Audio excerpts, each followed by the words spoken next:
Motherfucker. All right, Isaiah, what was your most memorable shot? So most memorable shot, it was actually 2 dudes, and it was really close. It was the closest shot I've ever taken. And working as a sniper, it was legitimately like my first shots as a sniper, which it was just like, it's so weird because it was so close. Like, I mean, from you guys to me away. And so we went up to Is the rooftop? Yeah, we went on a rooftop in Telefar, and platoon had gotten pretty beat up, and a bunch of guys got hurt really bad. These guys had some really, really sick, the Hajis up there had some pretty sick TTPs that they ran when we came into their town. And describe TTPs. Like they had, so basically they had their own, like, the way to explain it, I guess the best way to say it is like these Hajis had a really good game plan on how to fight against us, right? So they had their procedures set. They had all these gutters that were placed. Basically, they looked like gutters, like on the side of a house. Like as Americans, we wouldn't even notice them, right? Because we were used to seeing gutters, right? Yeah. But over there, it's like over there. But you don't really, you don't really know. But to you don't notice it. What it is throw their trash in their front yard. They don't give a fuck about drainage. Wait a minute. What what the hell? And what it was is they were grenade chutes, and so they would they had them built from inside the house and from the rooftop, like built like into the parapet wall, so they could be under the wall and literally pull the pin and roll it down and then by the time it rolled into the courtyard. So we had a platoon that got fucked up. Like they got into the courtyard, putting the explosive breach on the door. These dudes knew they were in the courtyard. And just started rolling. And they just and just I mean really. Once the breach went off, they made half the stories that the stuff that we've seen. Like, they had to. They said just make once you set in motion. Yeah. There's no tactics that we learned from like their perspective, from their side. Half of the stuff that we have seen and like never even talked about or thought to talk about. If that were happening here, in America or whatever, dude, it's like you would shut down. It'd be the end of everything, dude. Oh like, no, with that kind I think of stuff, it's a matter. It was so. That shit was so gnarly for those guys. Really and then we had an opportunity to go back to that city. This was when we were in Missoula. My first deployment as a sniper. And so that's like this. I did a deployment in Missoula as an infantry gunner, top gunner. We talked about that earlier. And then the next deployment, I was in sniper section, and we all went back to Missoula. And it's so interesting that with this time too, Jared Van Alst, who was the sniper section leader at that time, he was only in charge of sniper section for a little while. He took over a line platoon right before that deployment, and it happened to be my sniper team that I was on got attached to his platoon. So the platoon, my first sniper deployment, I was attached to the platoon of the guy who taught me to be a sniper was running that platoon. So it was pretty crazy. So he just let us like wherever you guys think you need to go, and he's very intelligent, like knowing where we need to be as well. But he was really cool because he didn't tell us where to go. It wasn't like, no, you need to go here on this rooftop. He let us do our thing. So we get up. You know who else was like that? Ficini, dude. Like Ficini is a badass. Yeah, he was like that. And so we end up going back to Telefar. We drive in there. These guys, these local guys, the first cab guys, they had a small, I think it was first cab, they had a small outstation there. They said they don't go into these neighborhoods literally without an Abrams. Like, they're like, That's how Ramadi was. They said when we take direct fire, we use the main gun and just shoot it into a house.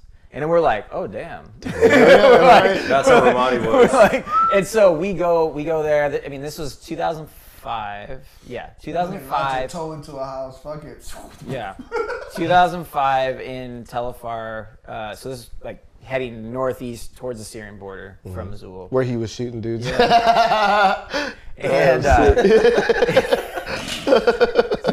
make the story, to clean it up a little bit, and just we get into Telefar. We're working black side. We're doing direct action side. So black side would be the back side of the house for people who don't know. And north, right? Yeah, and so black, white. Yeah, black, white, red, and green. Yeah. So we did. We're on the black side, and we actually knew that this shit was gonna be super hot. So on this deployment, we had the 2 sniper teams. The other team was with the other platoon. They actually came in and joined with us. And since we had 4 snipers, we were like, well, maybe one guy, instead of normally what we do is we had like a 2-man sniper team, and the platoons we worked with, a lot of times we could pull like maybe an FO and like a platoon guy, like just a line dude, like a private with us to pull security. So be like we do the same thing. Yeah. So they'd pull guys from it. So normally we do that, but since we had 4 snipers, we weren't going to do that. And I was kind of the young guy. I was the newest guy on the team, and they were like, hey, you'll be the security guy. So we had a basically an M4 that we decked out and put like an ACOG on. Made him feel good about himself. That's what he was doing. Yeah. I got an ACOG. They let me spray paint my gun. We decked You out. start growing out your 5 o'clock shadow, going back to your regular guys. I got no shade shit. Max Grooming standards. We did have 77, so we had 77 grain. Actually. Oh, he was feeling really good. So I felt really good. Little So cherry on top. I had mags of 77 grain with me. Essentially, it was Mark 12. Bags, bro. Yeah, so basically the same. Isaiah's inviting you guys over just like with 77 Was that the grain. federal Just match? Was that the federal match? No, it's the Black Hills. Black Hills. yeah, those things are devastating. Dude, bro. devastating. Devastating. And so we go up. Yeah, We hit go pretty up good, to the man. house, and basically we're doing black side. So we know that the target house, and these houses are just butted up against each other with just a little alleyway in between. And so I go up, and we get up. I'm security guy, so we throw our ladder up. We get up on top of the rooftop. I'm crawling up on the house that's basically butted up to the target house on the other side with a little alleyway, like walking alleyway. You know, I mean, you guys know how that shit. Yeah. And so we get up there, but it's one of those houses that has like kind of the courtyard in the middle. But it's small, like it's a rooftop all the way around with a small opening in the middle. And so I'm like trying to, do the creep around, like not be seen, because they've got lights on down there, so it's not super late. I think I want to say, it's like 11 o'clock at night or something. And Dark enough. I get up and I'm going around, get up to the other wall. Fuck, dude, like their parapet wall on the side of the alleyway facing the target house is really fucking tall. Like I can't reach the top of it, right? Jesus. And Rock, who was one of those squad leaders in the sniper section, he bumps up, he gets up on there, and he's like, "Oh, dude, there's like Iraqi houses. There's just random shit up there. There's a fucking tire up there, of course." So we're like, well, "I don't know why there's a tire on a rooftop, but okay." It's probably, you never know. It's probably like an emergency smoke system. Yeah, right. They like that shit. And so I throw this tire. In up sandals, on- Especially if they don't even own a car. You don't own a car. What the fuck you got a tire on your roof? They're burning it. They're burning it, man. with the tree I don't have. That's an SOS signal and shit. That's what they used to do back in the day. The Greeks, they're like, I like that shit. The next time we'll see it. The Greeks. So The Rangers are coming. Rock, Light the tires. I think it was Rock who spotted the tire, and he threw it up on the wall, and he's like, "Hey man, pull security for me. I got to get up on here." So he slings his SR-25. Basically, he's like, in case there's guys over here, I'm gonna kill him first. Yeah, and so basically at this my time, God. while Oh my God. I know, right? I don't even want to talk That was about so that. me, bro. Wow. Motherfuckers get to fist fight. Yeah, I know, right? Yeah. while that was going on, A lot of guys like that. the platoon is in the courtyard at this time about to make entry, and we haven't gotten set yet. So we're like, and basically, Shitbags. so we hear, well, we're trying to get set, right? And but what we hear is, we're compromised, we see movement in the house, we're blowing the breach in 3, 2, 1, boom. It's like, and literally Rock is like, we were just finding the tire at this time, right? Big charge. And then boom, charge goes off. We're like, look, we got to get in a position. He throws the tire on. He literally Kind of sucks they didn't let you guys get in a position, but they were well, it was he's like, we see movement in the house. Something's going on. You gotta With go. how crazy this and these these guys we were going after. High value targets. Bro. Yeah, I mean, it was just, we knew it was going to be bad. And so it was just one of those nights where you're in it and you know that feeling, shit is about to go down. It just, it's a shitty feel. Yeah, I know that. Yeah, it's a And vibe, so- bro. They're ready. Yeah. Like, Yeah. This guy, so we get You're up like, to the fuck. wall. Rock slings his SR, grabs a wall, like steps on the tire, grabs the wall, does the whole like boost up, gets his arms like locked out, goes to throw his leg up, and then all of a sudden 2 motherfuckers jump up, and literally there's a chicken coop on the other side of the alleyway on that rooftop of the target house. They had jumped up on the chicken coop, so they're standing like up this. Rock is literally this on the wall, they're both looking at each other. they're from me to Nick away from him. And all of a sudden, they see him. They're running from the target house because they hear the charge off. They had run up the stairs. You just like, come out the cupola, and they literally they had pistols in their hand. One guy had one of those Saddami Berettas, Berettas that basically it was a Beretta, but it had like the Iraqi engraved like gold on the handle. If you ever saw some of those floating around, and then another guy had a Glock, and so they literally had him in their hands and we're turning, and I'm standing below Rock, and so all of a sudden I see 2 figures pop up like here. He's climbing right here, but they're like, I see 2 heads pop up. All of a sudden I see 2 dudes are like, oh gosh, and he's like this, and I turn, and just pump round after round. And and he just goes, because my rifle is literally inches from his head. He basically did you and him a favor. He said, "Fuck this, no, clean them up." He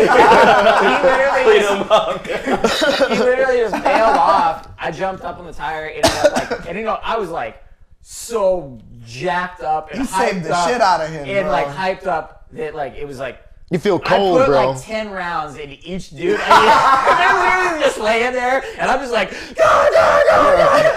They're twitching every time I hit them. They're still moving. You're all just the energy inside you is so hyped when that happens. They're trying to kill you, bro. Yeah, and it's like, when they're that close, you go I would always say during firefights or whatever, I'd operate at probably a 70 to 75. But whenever you come that close, you go to 100. Dude, everything just peaks and you're oh. Fuck, because you can feel the blood, bro. You can feel the blood. Flashes, or all they are is a little glimpse of a run through an alley. But then when they're actually when it's shore, right there, when it's shore, and you're it's it's going down. That's when you know. To me, that was the most. Well, you important. saved your boy. That was why. That was the most important shot because that had there's other shots that I've made guys have died, but it's where. I wasn't sure if did I really prevent somebody else from getting killed or my buddy or whatever. But that was a legit if I wouldn't have been standing there, if I wouldn't have shot those dudes, my buddy was just a sitting duck. You know what I mean? It wasn't his fault. It was just wrong place, wrong time. Yeah. Those dudes were right there, and it just happened to be that. And just to finish it off, I crawl up there, I jumped across the alleyway, I got up on the thing. Did you guys just at that moment, the assault team was just finishing clearing the house and getting up on the rooftop. Nice. And I'm jumping across, and we do a little they're oh, you got these motherfuckers? Fuck yeah! We do our your whole dance. You get hype. You get hype. That's literally a touchdown. You're alive. When you smoke check a fool that's trying to kill you, that's a touchdown. You're alive, man. I lived. Yeah. I'm going home. I got to fuck some pussy. You know. Depends on how many more days you got left, and you gotta do it again tomorrow. I remember walking around on that cupola. And I'm like, dude, I keep slipping. I'm like, what the fuck am I stepping on? And those dudes basically they were basically trying to do the same thing, jumping up on the rooftop, and they had man jammers on. Get a little vantage point too. They were packed full. Their pockets on grenades, just grenades. Oh yeah. Packed full. I mean, each dude probably had 10 grenades on him, right? Jeez. And so, I'm walking and I'm what am I stepping on? And I look at it and I'm stepping on these, shitty Chinese grenades, and I'm like, oh my god! Gosh, bro. Man marbles. I'm just oh Jesus. That's where you go full lotus and you start levitating. What is it when you were stepping and crawling and all the shit? I don't know. Guts and grenades. I'm not fucking with you. Right? I don't know. I was like, sounds like some damn shit. Hey, Guts and I jumped grenades. off there so fast. That's your t-shirt company, Guts and Grenades.